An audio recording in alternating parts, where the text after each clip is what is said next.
Dinas Pemberdayaan Masyarakat Gampung Kabupaten Aceh Besar mendorong Gampung agar tidak mengalami keterlambatan dalam laporan pertanggungjawaban, sehingga tidak menghambat program pembangunan Gampung melalui alokasi dana Gampung. Dan meningkatnya dana desa sehingga tidak menjadi kendala dalam menyajikan laporan pertanggungjawaban oleh aparatur Gampung.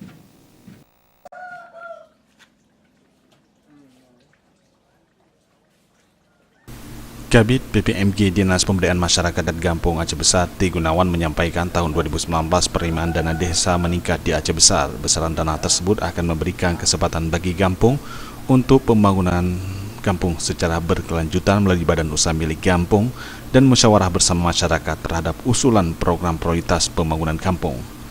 Kendati pun demikian, ada sejumlah kendala yang dihadapi Gampung menyangkut dengan sumber daya manusia atau menyajikan laporan pertanggungjawaban dana tersebut, terutama untuk gampung-gampung yang jauh dari pusat ibu kota kecamatan. T. Gunawan mendorong gampung tersebut agar usulan program untuk memasukkan pembinaan SDM aparatur gampung sehingga laporan tidak mengalami keterlambatan. Jadi tentunya dana gampung itu sangat penting untuk peningkatan kapasitas masyarakatnya yang utama, sehingga tidak terjadi keterlambatan dalam proses pertanggungjawaban karena segala mekanisme itu sudah diatur. Ada tata caranya dalam pengelolaannya.